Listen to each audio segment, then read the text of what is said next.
Okay. Hi darlings, welcome to my channel. ఇయాల ఏంటిదంటే అజిత్ గారి 'పట్టుదల' మూవీ అయితే రిలీజ్ అయితే అయిపోయిందనమాట. ఇప్పుడైతే చూసేసా అనమాట. మరి చూసాక ఎలా అనిపించింది, నచ్చిందా నచ్చలేదా అని తెలుసుకుందాం. ఓకేనా? దానికంటే ముందు ప్లీజ్ సబ్స్క్రైబ్ అయితే చేసుకోండి. ఓకేనా? Let's start the video. ఇంకొకటి ఏంటిదంటే 'పట్టుదల' మూవీ అనేది మనకైతే ఇంగ్లీష్లో ఒక మూవీ రీమేక్ అనమాట. ఆ మూవీ అయితే నేను అస్సలు చూడలేదు, కానీ ఈ మూవీ అయితే చూసాను అనమాట. అది మనకైతే రీమేక్ అయితే చేశారు అనమాట తమిళ్ వాళ్ళైతే. ప్లాట్ విషయానికి వస్తే మన అర్జున్ గారును తన వైఫ్ ఒక ట్రిప్‌కి అయితే వెళ్తారనమాట. వెళ్ళిన తర్వాత అర్జున్ గారి వైఫ్ అయితే మనకైతే కిడ్నాప్ అయితే అయిపోతదనమాట. అంటే మిస్ అవుతదనమాట. అసలు ఎవరు మిస్ చేశారు, అసలు ఎవరు కిడ్నాప్ చేశారు అనేసి మూవీ ఒక ప్లాట్ అన్నమాట. చాలా సింపుల్ స్టోరీ అయితే తీసుకున్నారనమాట మన డైరెక్టర్ గారైతే.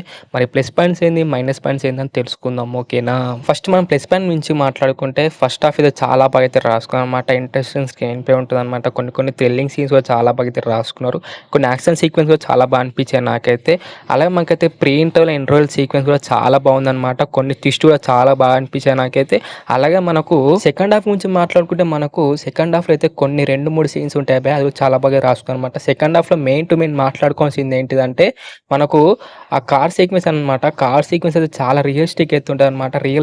చాలా రియలిస్టిక్ అనమాట. చాలా మంచి ఫైట్ సీక్వెన్స్ అయితే పెట్టారనమాట. అదైతే చాలా బాగా అనిపించింది నాకైతే. అలాగే మనకైతే ప్రొడక్షన్ క్వాలిటీ చాలా అంటే చాలా బాగా ఖర్చు పెట్టారు.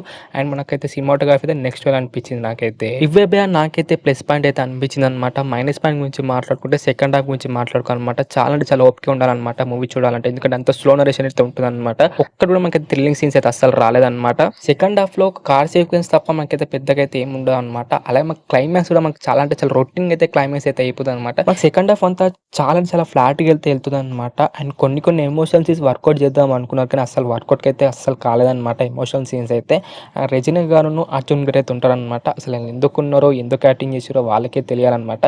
అండ్ ఇంకో దరిద్రం ఏంటంటే రజనీ గారికి అర్జున్ గారికి ఒక ఫ్లాష్ బ్యాక్ అయితే ఉంటుంది అనమాట. ఆ ఫ్లాష్ బ్యాక్ అయితే ఎందుకు పెట్టినో మన డైరెక్టర్ గారికి తెలియాలన్నమాట. అస్సలు వర్కౌట్ కాలనిపించింది నాకైతే. ఈ మూవీకి బిగ్గెస్ట్ మైనస్ పాయింట్ ఎవరు అంటే మన అనిరుద్ధ్ గారి భయ్య అనమాట. ఎందుకంటే ఆయన బీజం అయితే అస్సలు మంచిగా కొట్టలేదు అనమాట. అండ్ సాంగ్స్ అస్సలు బాగలేదు తెలుగులో అయితే. ఆ సాంగ్స్ ఎందుకు వస్తాయో ఆయనకే తెలియాలి. ఆ బీజం అయితే ఎందుకు కొట్టిండో ఆయనకే తెలియాలన్నమాట. అస్సలు బీజం మంచిగా లేవు, సాంగ్స్ అయితే అస్సలు బాగాలేవు అనమాట. ఇక మనకు యాక్టింగ్ విషయానికి వస్తే అజిత్ గారు అయితే చాలా బాగా అయితే చేశారనమాట. ఎమోషనల్ క్యారెక్టర్లు కూడా చాలా బాగా అనిపించింది నాకైతే. అండ్ అర్జున్ గారును రజనీ గారు అయితే ఎందుకున్నారు ఇక వాళ్ళకి తెలియాలన్నమాట. ఇంకా త్రిష గారు అయితే ఉన్న క్యారెక్టర్లో బాగానే చేశారు, కానీ ఇంపార్టెంట్ క్యారెక్టర్ అయితే రాలేదన్నమాట త్రిష గారికి అయితే. ఇక ఓవరాల్ ఇలా ఉంది రాబాయ్ చెప్పురా అంటే ఫస్ట్ హాఫ్ అంతా బాగుంది, కానీ సెకండ్ హాఫ్ అయితే అస్సలు బాగాలేదన్నమాట. ఓవరాల్ చెప్పాల్సింది ఏంటిదిరా అంటే యావరేజ్ ఫిలిం అని చెప్తాను నేనైతే. మీరు చూడాలనుకుంటే మీరు చూసేయండి భయ, పట్టుదల మూవీ. నేను మాత్రం యావరేజ్ అని చెప్తా. ఇది భయ మన మూవీ రివ్యూ అనమాట. మరి మీకు ఎలా అనిపించింది, మూవీ నచ్చిందా నచ్చలేదా కింద కామెంట్ చేయాలి. మీ మూవీ చూసారా లేదో కింద కామెంట్ చేయాలి. ఓకేనా? వీడియో ఇష్టం మటుకు లైక్ చేయండి, షేర్ చేయండి అండ్ సబ్స్క్రైబ్ మాత్రం కంపల్సరీ చేయండి డార్లింగ్స్. ఓకేనా? అండ్ మళ్ళీ వివరాలు కలుసుకుందాం. By by darlings.